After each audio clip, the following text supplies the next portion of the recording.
What's up, guys? Welcome to BHL Sports Weekly, your weekly source for news and events in sports. Today we're talking about how former White Soxer Adam LaRoche takes Bring Your Kid to Work Day to the next level.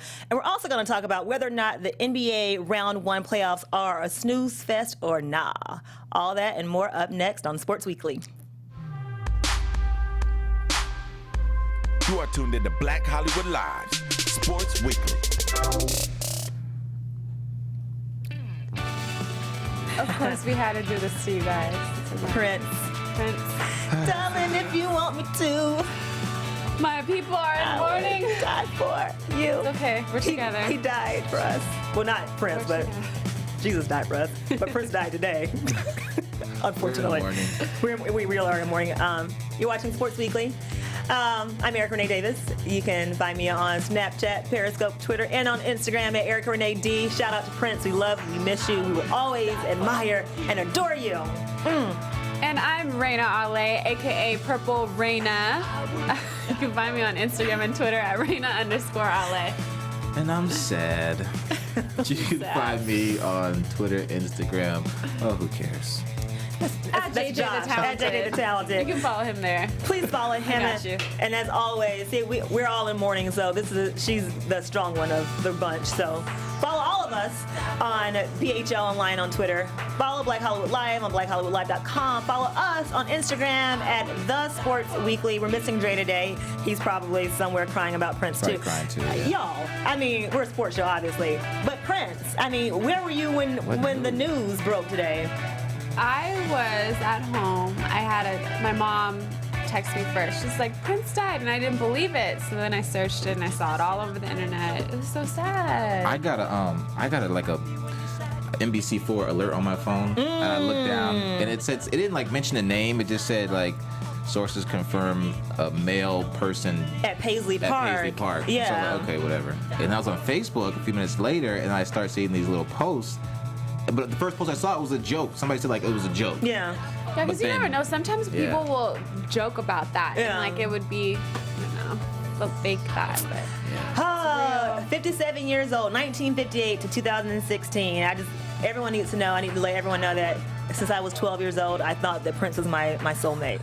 I really, for real, I really do believe that. But we are a sports show. I mean, do you remember, just go back, not so long ago, a few years, to his halftime performance at the Super Bowl. That was 2007, one of the best I've seen. Yeah, it was. In my opinion. And then go back a month and a half ago, he was sitting courtside at the Warriors game. That fresh blue suit. Yes, he like did his little pimp walk onto the... Oh, Prince, where the hell are you? Everyone always has the funniest stories about Prince. So everyone who's like ever interacted with him always has something funny to say about him. I got a funny story for you real quick before we jump into the show. When I first moved to LA, or first started coming out here, I worked as a server and a bartender for this like exclusive group, whatever. And we served at the post-Oscar party at Prince's house that he was renting in the Hollywood Hills. And we were told, do not talk to Prince, do not look at him. You know, you just serve, you pass trays, you serve drinks, that's it. Well, we were setting up about 2 hours before the actual event started. And Prince walks into the little room where we are. It's me and two other girls. He gets off the elevator. That was purple, by the way. And he says to me, Did he look up at you?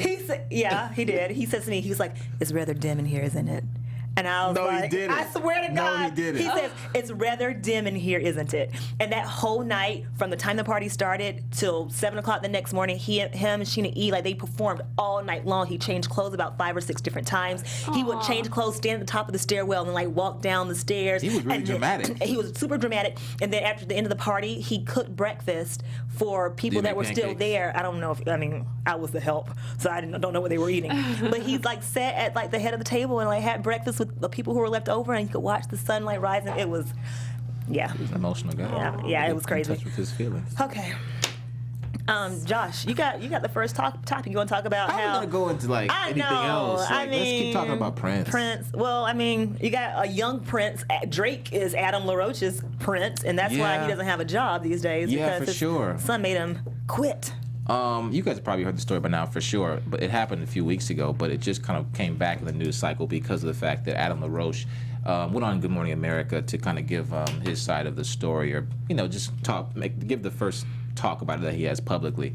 But Adam LaRoche was a player for the White Sox who successfully, I guess, negotiated and was, according to him, promised that his son could accompany him everywhere he went, as far as the clubhouse, the games, spring training, the plane. He was allowed to have his son go with him, his 14-year-old son, Drake. They even gave him a locker next to his father, Adam LaRoche, and, he was just going to be part of the group.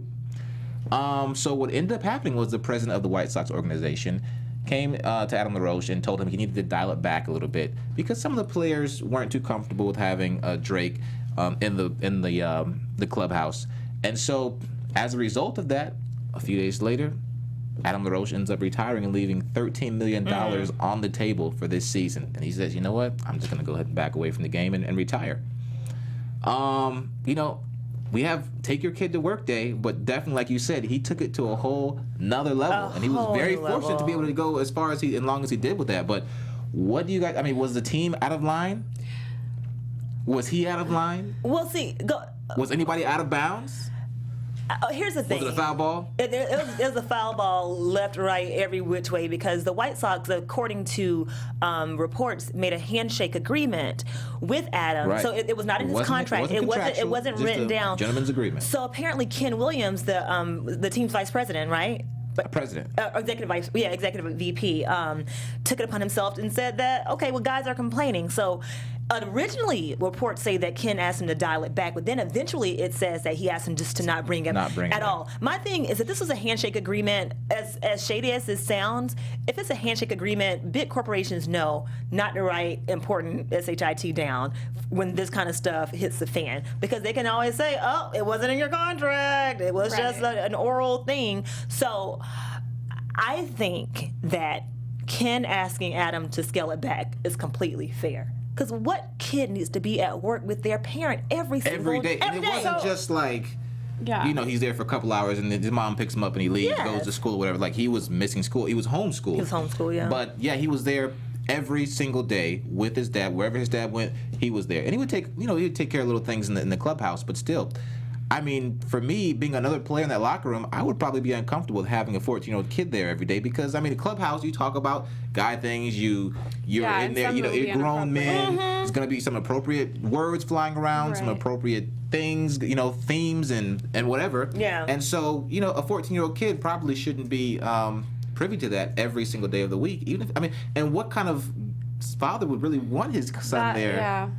All that time. Rheina? It's almost like a security blanket. It's kind of, okay, so I applaud Adam for stepping up and choosing his family, putting his family first. However, I feel like if his teammates are uncomfortable for them, if he's there everywhere, like the locker room, if he's affecting the training, like them training, then that's an issue. I think Adam probably should have had some accountability here, like, hey, I'm having my son here all the time. Like, it's invading my teammates' privacy. Yeah. Like, maybe I should just tone it down or maybe put him into something else. Like, that's something that he should have. I agree with you, Rheina. And Adam's thing has been family first. Right. Baseball is not my life. And I get that. I like that sentiment. I was really anti-Adam at first. Really like, oh, Adam, this is shady. This is very selfish. But if you watch his interviews, he seems very sincere. Like, he seems like a really good guy. Dad. A good guy, a good dad. Absolutely. But I think that there's a time and a place for everything. Mm-hmm. And I think that, granted, because he keeps saying, oh, $13 million, whatever, we're already, well, he did. If he doesn't want it, he doesn't want it. He doesn't want it, yeah. The only thing that bothers me, you want to set a good example for your son as a father, but are you kind of adversely affecting the example by saying, I'm taking my bat and my boy, I can't get my way, so I'm going to quit, and even though you're quitting for family, and also he's quitting because he did an undercover sting in Asia over the summer where he got involved with trying to catch undercover sex slaves. So he has all these other, I guess, ancillary things that he wants to do post-baseball. I get it. But I really think, considering you only had 6 more months in your career left, the better example would be to compromise with your bosses, say, okay, I'll scale it back. Let's see if we can meet some middle ground. I can teach my son an invaluable lesson in the process and still finish out my career, $13 million or not. I can still show my son how a man can compromise in a professional setting. See, although I don't agree with him having his son there every day, I don't believe that him deciding to to leave the game is showing his son that he's quitting. Is teaching his son quitting. I mean, if anything, he's showing his son that, okay, this is as far as I'll go. This is the line that I'll draw, and you know, I'm not going to go any further than that, and I'm just going to leave because these are the values that I have for you, my son. By leaving, that's up to him. He's not saying like, oh, you know, I'm quitting, and he's teaching his son that. It's more like, I think his son's going to grow up thinking that, okay, I'm going to have my boundaries, and when those are breached, then I'm going to, you know, make other plans. But he did have his son there more times than he should have. That's clearly the case. But I don't agree with you saying that he's teaching his son to be a quitter. I feel like he's having the most expensive temper tantrum ever, and that's what I think he's doing. I think he is showing his son how to have a temper tantrum, and, you know, not to be a race baiter, but white men in America get their way with everything anyway. So now you're a white man in America who did not agree with Executive VP Ken Williams, and I don't get my way, so I'm gonna take my ball, my bat, and my son and go. Like, so his little white son Drake is gonna grow up thinking, you know, I'm already privileged. I already have the world. Like, the world is already my oyster anyway. I'm rich. I'm privileged. I grew up in the clubhouse.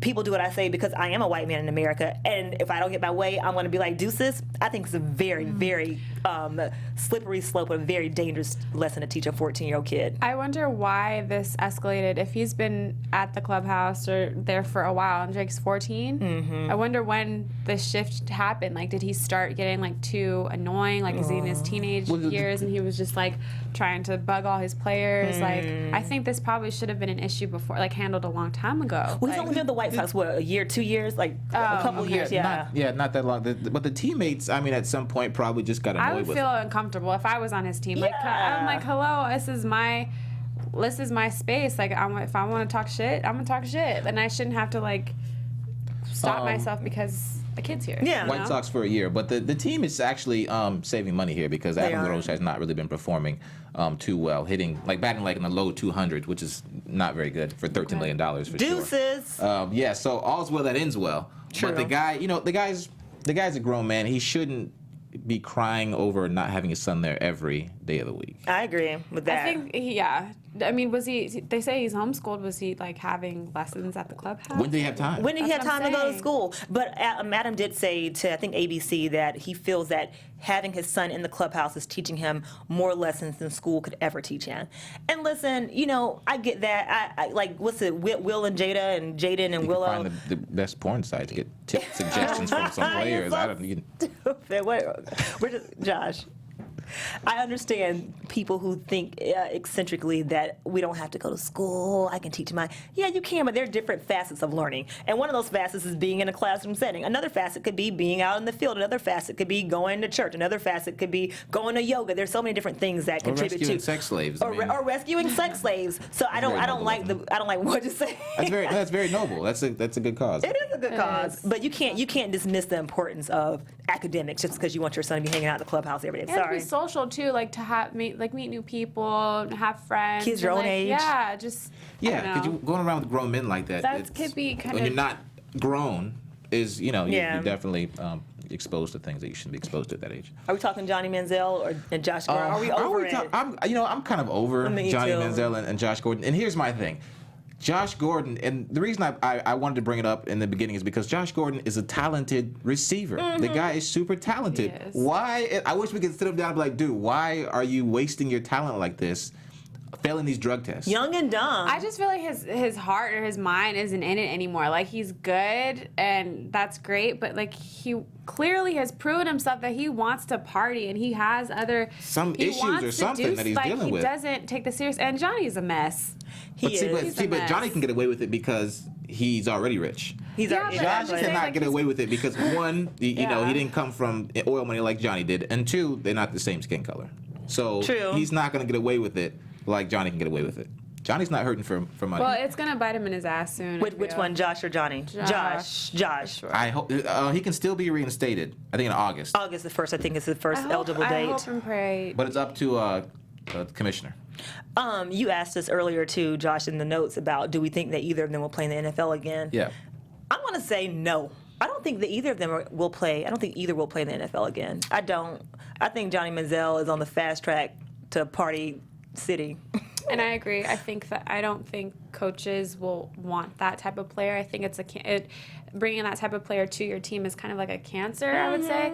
Like, just to have, I don't know. He's proven himself, like I said, they both have proved that they just want to party. They're not taking this seriously. Going to Coachella, going to clubs here in LA. Party. Crashing No the more light parties in pole. LA. No more parties in LA. But, I want Josh to be able to play again. I really do too. So, yeah. Well, I mean, if anything, for my fantasy league. But it's not. What did you have on your fantasy board? I had him. Yeah. Okay, well. I think he failed me. Like he failed that test. Well, you're not going to fail this test if you listen to what we have to say next. DraftKings.com. Whether you are golf's biggest fan or you're just ready to try a new fantasy sport, you can join Fantasy Golf at DraftKings.com. You can play 1 week fantasy golf every week for free at DraftKings.com. Very super simple. Just pick 6 golfers before the tournament tee off, and you will be all set. But here are the rules. You got to stay under the salary cap. You can rack up points for streaks, for per hole performances, for tournament finishes, and more. I laugh because I always get tongue-tied there. And when you go to DraftKings.com to play your fantasy golf, make sure you use the promo code BLACK so that they know that we sent you, and we just wish you the best of luck. We all play fantasy football with DraftKings, so we haven't played DraftKings golf. So I want to know how people out there do seriously. Like, so if you guys play, let us know. I think I'm going to try it. Try it. Yeah. And put the code in. Lose all your, and put the code in. Black. Win some money. Yes. And then you can split it. Yeah. Maybe it'll be $13 million. Maybe it'll be $13 million. I think there's $13 million floating out there. Adam LaRoche got it. Okay. Rheina, purple Rheina. Purple Rheina is here. I swear somebody else gave me that nickname. I didn't give myself that nickname. I bet you guys want to wear purple. I'm like, yo, I did. A purple pin and a purple bracelet. Okay. I mean, She has a purple microphone. yeah. She has a purple microphone. Wait, my nails are purple. Your nails are not Your nails purple. they are They're purple. periwinkle. It's purple. The lighting in here is giving it. They're gray. That's they're a purple. lavender lilac. This is purple. Anyways, back to Sports Weekly. We're in morning. So there's been some accusations in college basketball, women's basketball. Coach Joanne McCallie from Duke and Cheryl Swoops of Loyola Chicago they have had some issues with their players and the organization. So Joanne McCallie, 3 of her players decided to quit and transfer mid-season. Now, Duke, this was their first year in a while that they didn't make the NCAA tournament. 2 of the players that left were the leading scorer and leading rebounder. So then the players were saying, you should probably look into Coach McCallie and her ways. So that was the first one. Cheryl Swoops, get this, 10 out of the 12 returning players either are transferring or put in requests to transfer. And the last coach is Connie Orr from Nebraska. She recently resigned for the same accusations. Players are saying that their coaches are verbally mistreating them, putting their spirits down and everything. So it's kind of a sticky situation because you don't know whether the coach is abusing their privileges or if the players are just being soft and blaming the coaches for their failures. So I want to bring it up to you guys. When do you think it's time for the school or the athletic department to get involved in something like this? Is it the first time the player comes up to you and like, I have an issue with my coach? Or when do you think, should they get involved at all? Like, what's your take on it? Josh, you're laughing. No, I think as soon as they start losing money, that's all they care about, really, in the end. When the For school women's starts basketball, losing money. for both. Oh, yes, right. It's women's basketball. There is no money being made. Yeah. Sorry. I mean, but you know what, though? No, but for real. College basketball, I played basketball in college, and my coach, he got mad at us. And he was a good Christian guy. So he didn't cuss us out. Well, there's a couple times he kind of said a few words. But college basketball players do it all the time. You can bet back in the day Pat Summitt was cussing her players out. For sure. Yeah. Ariama is like as cool as he looks and calm and collected. He's cussing his players out. Yeah. Remember Bobby Knight? Of course. Punched his players. And throwing chairs and everything. Right. Yeah, I mean that's going to happen because you're dealing with what Knucklehead 18 to 22-year-olds, 19-year-olds. knuckleheads who sometimes need a slap in the back of the head to get things together. True. And that's just what happens. So, Right. I mean, but in this case, though, I'm really surprised that 10 players 10 out of the 12 decided to leave. returning I can see players. 1 or 2, Yeah. 3 maybe, who may have had their feelings hurt because they got their playing time cut and they didn't get what they were promised as far as starting lineup spot or Right. something like that, and their feelings were hurt. But 10 players, the school should start taking notice at 10, because in the first 1 or 2, the school's gonna be like, okay, yeah, get out of Right. here, that's no big deal. But 10, that's a lot. See, I want some details though. See, I think that every sports organization at a school, whether it's women's basketball or football, I think the powers that be need to always have their ear to the ground, whether there's trouble in paradise or not, so that when this kind of stuff does come to the forefront, they can say, oh, well, that was a red flag, and we can kind of go back and problem solve and do, I guess, damage control from even like the smallest things that they hear. Right. So I don't think that athletic directors should Right. wait until there are 1 or 2 complaints. I think the athletic directors or the assistant athletic directors always should know what is the culture of this sports, whether it's basketball or football. Like, what is the culture that this coach is bringing? What's the culture of the players? Like, are they promiscuous on campus? Do they drink? Like, I was on the dance team in college, and our coach was like, I better never see you at a bar with your dance dog stuff on. I better never see you buying alcohol with your sweats on. And so we had a Right. culture of being straight by the book as long as we wear our paraphernalia. Did you follow those rules? I did. Oh Keep my it real. God. Are you serious? Yeah. Heck yeah. You were Yeah. never going to catch me dancing on a bar with my dance dog uniform on. But without it, though, I want that bar doing the college I was rugby. like, so I think they have to always know what's going on. Now, I think there's a double standard, because you do have Okay. your Bobby Knights throwing chairs and players still staying for 3 and 4 years, even though they're getting punched in the head. And I think the double standard is that women can be super sensitive. We can be super in our definitely. feelings. And But you're playing basketball. You can't be in your feelings. I mean, but you can't. There's no crying in baseball, basketball, volleyball, whatever. No, But yeah, ultimately, you can be sensitive, you get yeah. like, you're a woman. You get your period. You have a breakup. You flunk a Suck it up. test. Suck it up. Like, we have a difficult Sport. time compartmentalizing Right. emotions from work, emotions Wait. from So performing. if your coach is yelling at you, I mean, you take it personal? So this is my thing on this whole case. I feel that sometimes players have been privileged their whole life. So being in a college like Duke, a great basketball program, they're like, oh, I'm good. I got this scholarship. I deserve to play because I have, and my dad thinks I'm really good, and I don't get punished and everything. So once they feel that their coach is actually not on their side, like, yeah, that can get to their head. But I'm gonna say that, yes, I agree with you. If there's red flags, athletic directors should come to practice, or at least come to see like what's going on, and kind of like do their homework to see, okay, I heard that, let me go see what's going on.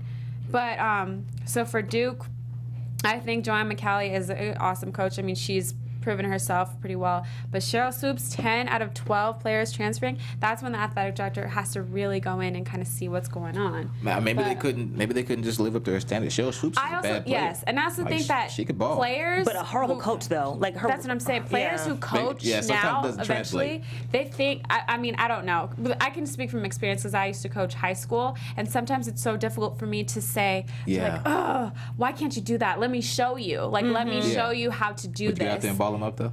What?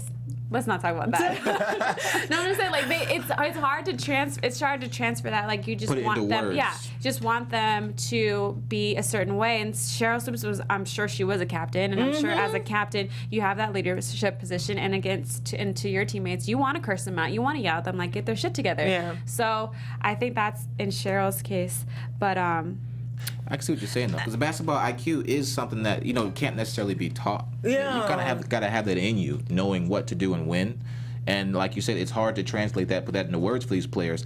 But I still got to go back to the fact that if it's 10 players, something's going on. Something's going on, and let's be fair, because Josh, as you just alluded to, obviously, if there's a mass exodus, something is up. something, yes.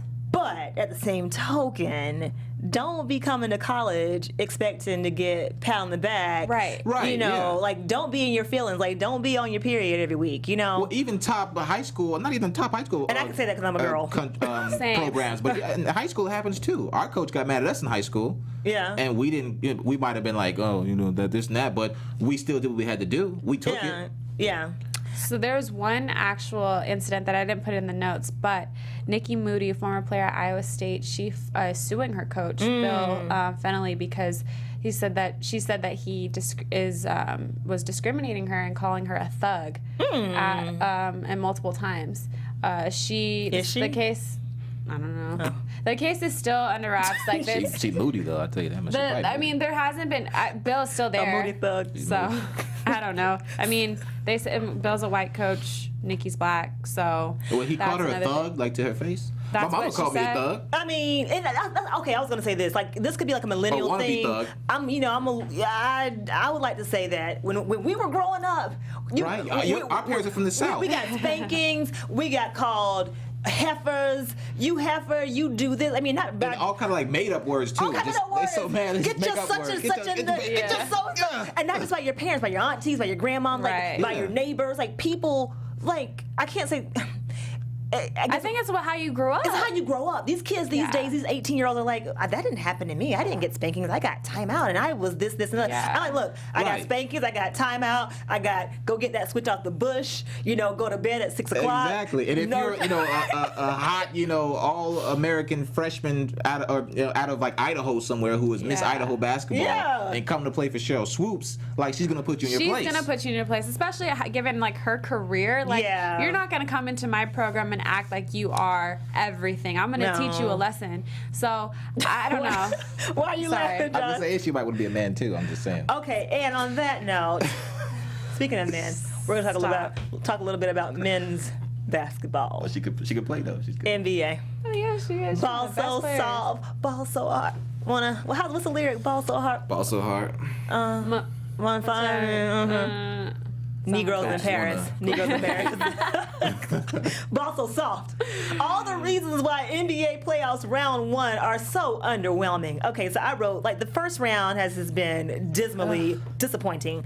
Warriors Rockets game 1, 104-78. Game 2, 115-106. Spurs Grizzlies. Spurs 106. Grizzlies 74-94. Spurs second game 68. Grizzlies. OKC surprised us though because they lost the second game by a point, but they won tonight by a ton. Yeah. Clippers 115-95. What up, Clipper Nation? And then 102-81 against Portland. And on the eastern side of the nation, you got Cavs beat the Pistons barely the first game, 106-101. But then last night's game, they ended up winning handily, but it was still close until the third or fourth quarter.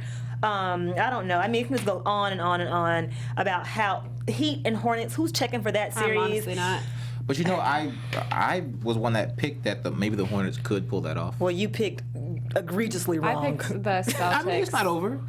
It's over. You picked the Celtics. I picked the Celtics. Well, in that series, that's Celtics in Atlanta. Mm-hmm. I picked Celtics. What are they? 1-1?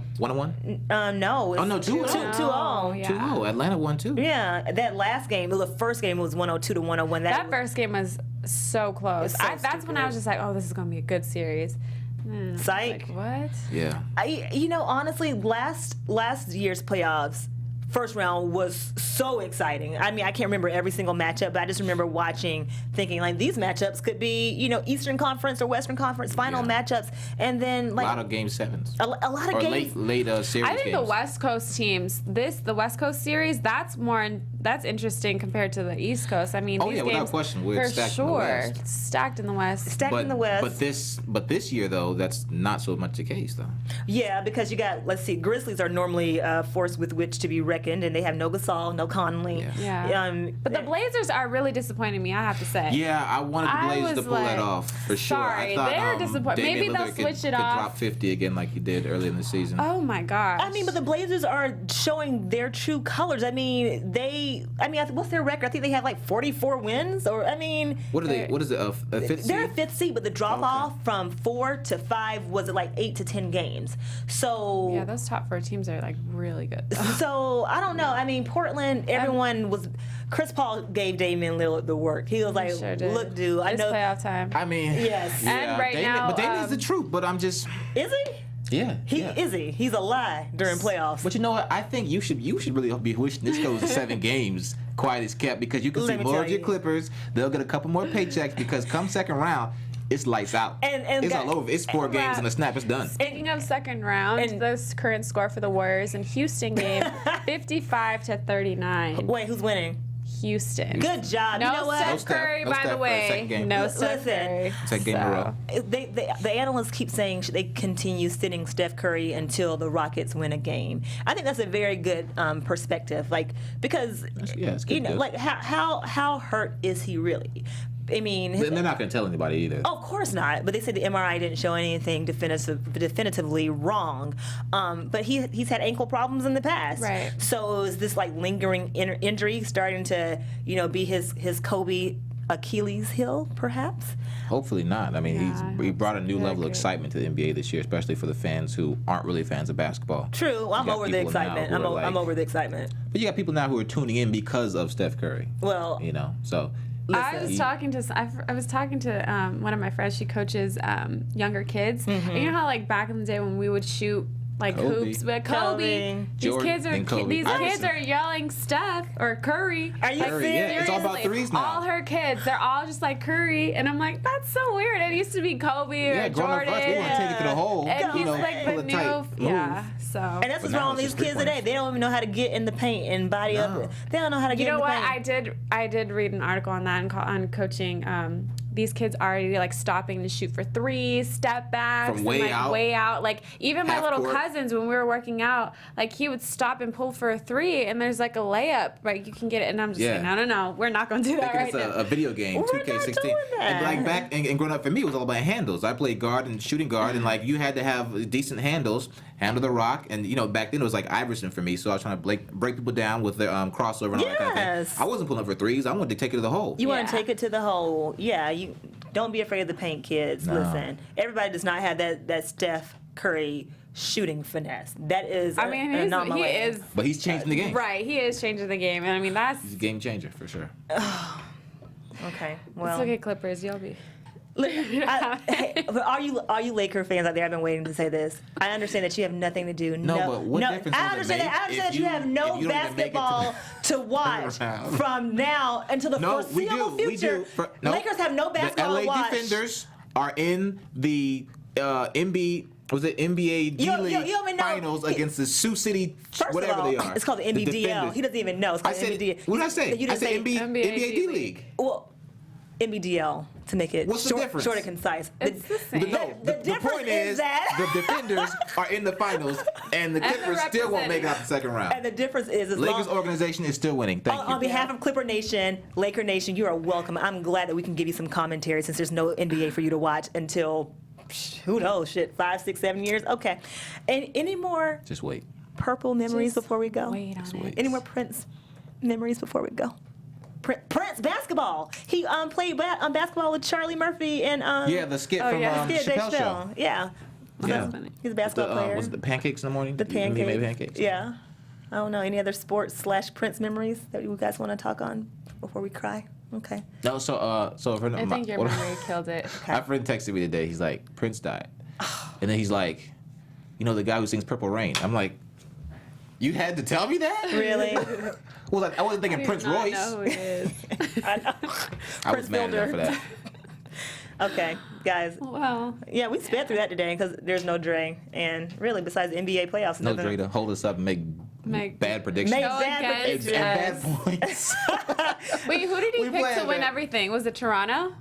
No, he the said- Spurs. I think he picked the Spurs. Did he pick Pacers. Oh, he picked the Pacers out of the East. I think. And then he picked. the Spurs to win in everything. I think. feel like he picked or the the Rockets. Grizzlies I don't for know. some reason. He wouldn't have picked the Grizzlies against his home Oh, state. he did pick the Spurs. Yeah. That's right. Guys, Okay. that's all we have for you guys tonight. Sports Weekly, every Thursday night at 7. I'm Erica Renee Davis. You can find me on Snapchat, Periscope, Twitter, and on Instagram at Erica Renee D. And I'm Rheina Ale, aka Purple Rheina, with an H. You can find me on Instagram and Twitter at Rheina_Ale. And I'm still in mourning, but you can find me on social media at JJ the Talented. I might change that to JJ the Sad right now, but no, for now it's JJ the Talented. And as always, you can follow all things Black Hollywood Live on BlackHollywoodLive.com. You can follow us on Instagram at The Sports Weekly. Follow Black Hollywood Live on Twitter at BHL Online. Again, every Thursday night at 7 o'clock. Sports Weekly. And Prince, R.I.P. Prince. we love you. R.I.P. Sing in heaven. We adore you. We love you. We miss you. See you next week. From executives Keven Undergaro, Dario Kristen, Tiana Hobson, and the entire BHL staff, we would like to thank you for supporting Black Hollywood Live, the first online broadcast network dedicated to African American entertainment. For questions and comments, contact us. info@blackhollywoodlive.com. Like us on Facebook, tweet us, or Instagram us at BHL Online. And I am the official voice of Black Hollywood Live, Scipio, Instagramming @KingXOBay. Thanks for tuning in. Hollywood Redefined. The views expressed here are those of the host only and do not necessarily reflect the views of BHL or its owners or principals.